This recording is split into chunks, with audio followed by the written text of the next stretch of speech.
शुभ प्रभात बच्चों। हम मीरा के पद पढ़ रहे थे। चलिए आज हम इसका दूसरा पद पढ़ेंगे। श्याम महाने चाकर राखो जी, गिरधारी लाल महाने चाकर राखो जी। चाकर रहस्यु बाग लगायसु, नित उठ दर्शन पायसु। बिंद रावण री कुंज गली में, गोविंद लाल गयासु। चाकरी में दर्शन पायसु, सुमिरन पायसु खरजी। भाव भगति जागीरी पायसु, तीनू बाता सरसी। चलिए पहले हम इसके शब्दार्थ के माध्यम से इन शब्दों के अर्थ को समझेंगे। श्याम यहाँ श्री कृष्ण के लिए संबोधित हुआ है।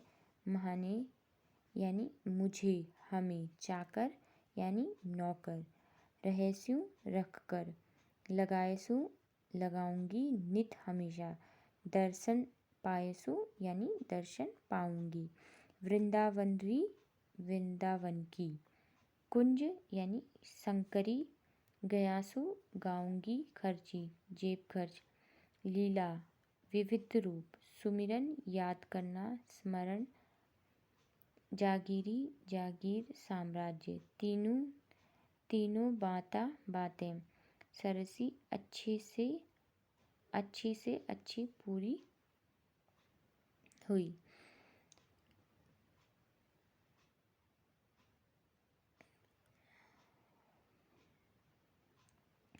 प्रस्तुत पद मीरा जी भगवान श्री कृष्ण की सेविका बनकर उनका साथ पाना चाहती है। अतः मीरा जी श्री कृष्ण की दासी बनकर उनके दर्शन पाने के लिए याचना कर रही है। यानी वो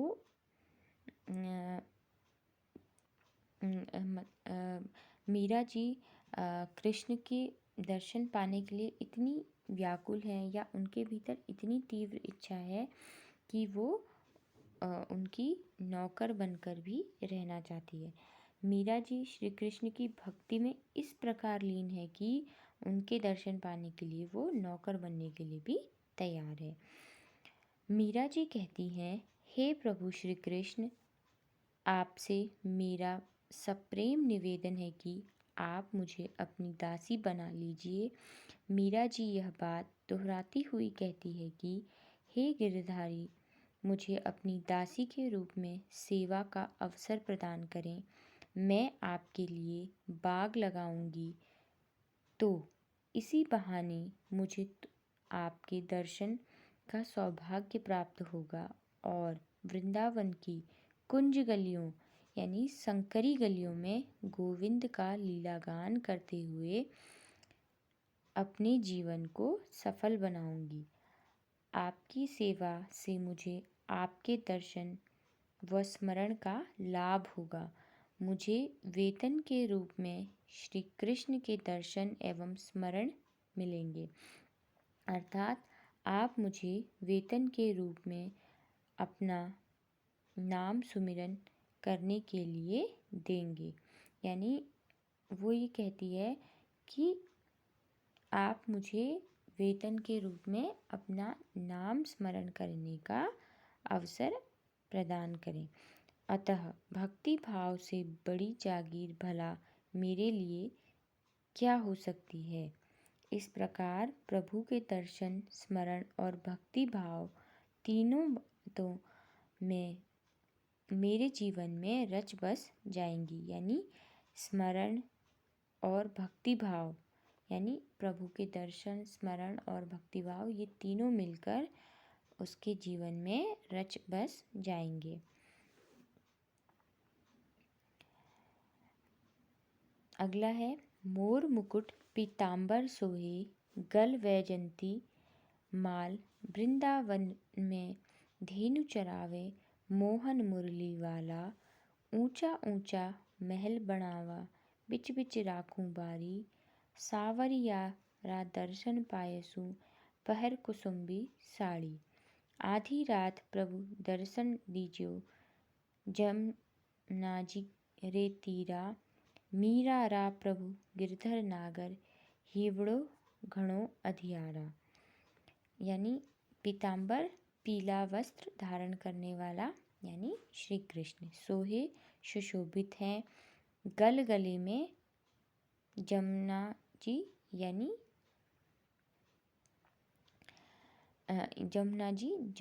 यमुना, वैजंतीमाल वन के फूलों से बनी हुई माला, बवाण बनाऊंगी बीच बीच में, सावरियारा कृष्ण का पहर पहनकर, कुसुम्बी लाल रंग की, दीजियो दिया देना, जमुना जी रे तीरा यमुना के किनारे, नागर चतुर,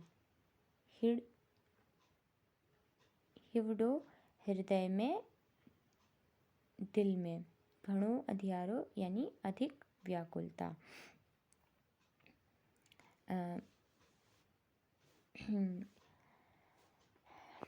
अगले पद में श्री कृष्ण के सौंदर्य का वर्णन करते हुए मीरा जी कहती है कि श्री कृष्ण ने सिर पर मोर का मुकुट धारण किया है तथा शरीर पर पीले वस्त्र धारण किए हैं, उनके गले में वैजंती माला है और यह अति सुंदर लग रही है।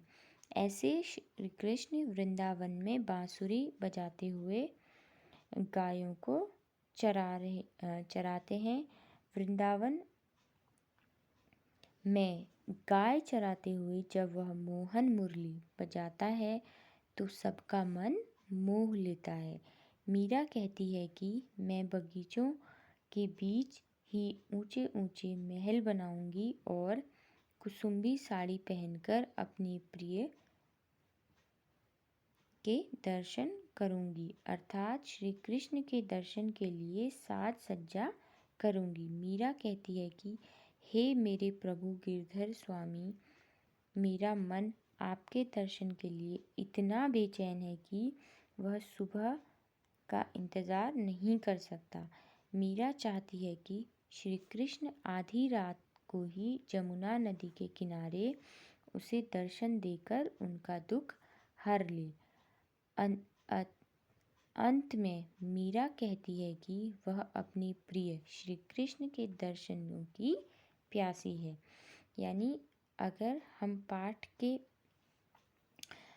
पाठ में क्या संदेश मीरा के पदों से मीरा देना चाहती है तो उसका सारांश क्या है?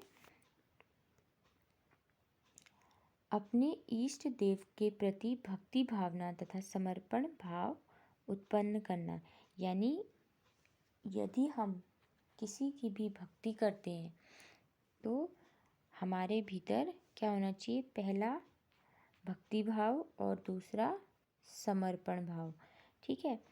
अब दूसरा क्या है? एक सच्चे भक्त के लिए अपने आराध्य की सेवा करना उसका परम कर्तव्य है। यानी जो भक्त किसी अपने आराध्य को के प्रति समर्पित होगा तो वह उसकी सेवा में भी क्या होगा? लीन होगा। एक भक्त सच्चे मन, लगन, सेवा और प्रेम के भाव द्वारा ही प्रभु से निकटता और उनका दर्शन पा सकता है।